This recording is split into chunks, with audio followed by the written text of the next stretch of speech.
歌う前にね、細かく構成を決めることはね、してないみたいなんだよ。どうも、歌い手研究部部長翔平です。普段は歌い手さんを応援する会社、ファーストステップの経営とボイストレーナーをしています。今回はですね、メリッサキンレンカさんのメニュースを取り上げていきたいと思いますね。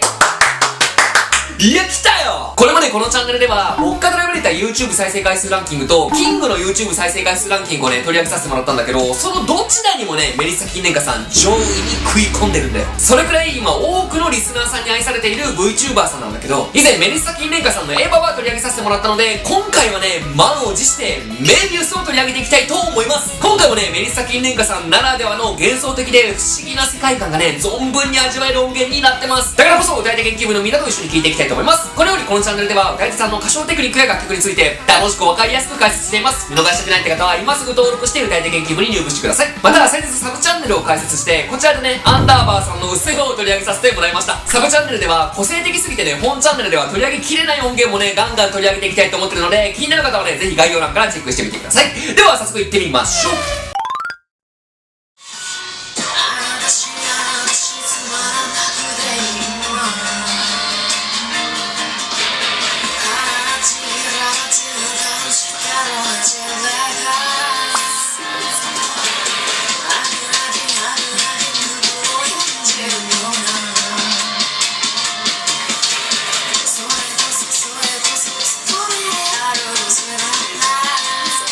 さあ、A メロはメリッサキンレンカさんの息をたっぷり混ぜた気だるそうな歌声で始まります。でね、この気だるそうな雰囲気をどうやって演出してるかっていうところなんだけど、その一つのポイントとしては、滑舌をあえて甘くして歌ってるんだよ。例えばさ、この腹立ち、苛立ち、ここの歌詞なんだけど、滑舌はっきりで歌うと、腹立ち、苛立ち。勢いはあるけど、この気だるそうな感じには聞こえないでしょ？なんだけど、滑舌を甘くして、腹立ち、苛立ち、こんな風に歌ってみると、腹立ち、苛立ち。ちょっとめんどくさそうな気だるい感じに聞こえない？で、その後の務めであるとするのなら、ここもさ、務めであると、地声から一回裏声に行って、また地声に帰ってくるんだけど、この地声に帰ってきた、務めであるとのともさ、だいぶ滑舌甘くて、務めてあるろ。こんな感じに聞こえるんだよね。なんだからさ、これがいい気だるさに繋がってるんだよ。これね、画面越しじゃ伝わりにくいと思うから、ぜひね、メリッサキンレンカさんの音源をね、直接イヤホンで聞いてみてください。そしてここから次のセクション、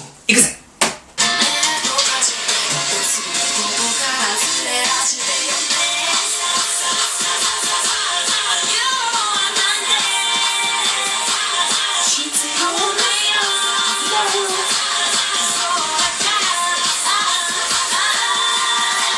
さあ、ここのセクションでもね、まだ滑舌は甘めに歌ってきます。連れ出してよね、もう、連れ出してよね。その後の必要ないのも必要ないろ。まだまだね、あえて雑に歌ってきます。ただ、声に混じっている息の量はどんどん減っていって、次第に声の大きさも大きくなっていって、この後のサビへの期待感がどんどん上がってきます。で、サビ行くぞーっていうタイミング、裏でね、力強い雄たけびのようなコーラス。これが入って、ぐわーって盛り上げて、サビ。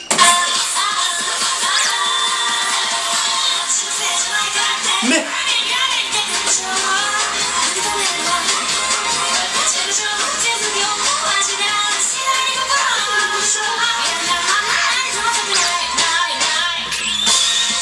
もうさ、ここまでの流れからのサビがさ、超かっこいいんだよ。なんて言うんだろう、ここまで気だるそうにめんどくさそうに歌ってたのに、サビで急にさ、これまで隠してた牙をガッと剥き出しにする感じ？それがさ、このガナリをはじめとする力強い歌い方から伝わってくるよね。でさ、これもメリッサキンレンカさんならではなんだけど、歌ってる途中にさ、よく声がひっくり返るっていうか、独特な拳みたいなのが入るじゃんね。これがさ、初めて聞いた時はびっくりしたっていうか、不思議な気持ちになったんだけど、ずっと聞いてるとさ、だんだんめちゃめちゃ引き込まれるんだよね。これがね、もうほんと解読不能で言葉では言い表せれないんだよね。いや、ほんと不思議だよ。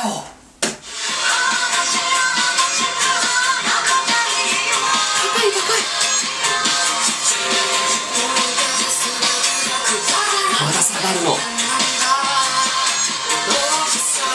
さあ、2番の A メロは1番に比べてね、オクターブ高いところから始まるんだよ。私つまらなくていいわ。なんだけど、次のフレーズではまたオクターブ下がるんだよね。これさ、たった数秒のことだけどさ、面白くないで、そうこうしてるうちに次のセクション。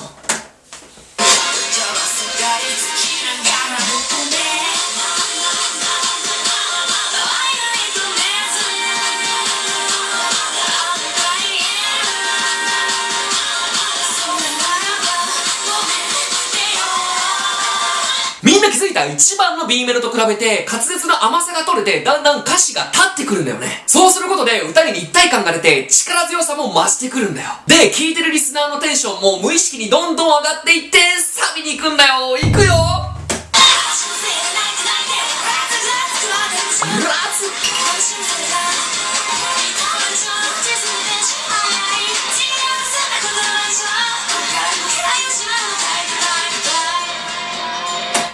サビもね、一番以上に牙を剥き出しに歌っていきます。そう、楽曲全体を通して、徐々にメリッサ金蓮華さんのテンションというか、感情的な部分もどんどん盛り上がっていくから、無意識にリスナーもね、一緒にどんどん高揚感が上がっていくんだよね。ただね、一つ驚いたのが、前回メリッサ金蓮華さんのエヴァを取り上げさせてもらった時に、そこのコメントで部員のみんなが教えてくれたんだけど、なんとね、メリッサ金蓮華さん、歌う前にね、細かく構成を決めることはね、してないみたいなんだよ。ただただ感覚で自分が気持ちよくなれるように歌ってるだけみたいなんだよね。それでここまで引きつけられる歌が歌えるって、天才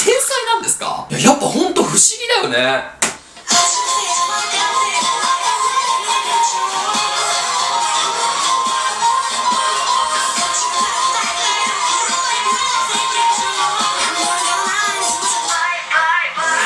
さっきのサビではね、あれだけ力強く荒々しく歌ってたのに、ここではね、また息を混ぜて少し静かになります。そうすることによって、もう一度リスナーの期待感を煽っておいて、最後、荒々しいがなりを合図にクライマックスのサビが始まります。いくぜ。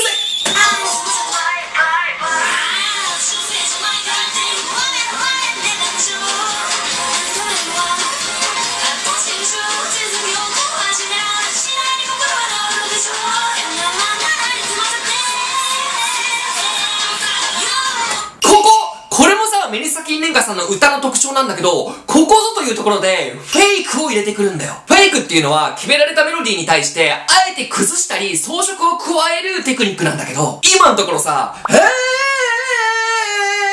あえてメロディーを崩してこう力強く歌い上げてたじゃんね。で、最後ここもね、面白い仕掛けが隠されてるからみんなね、注目して聞いてみて。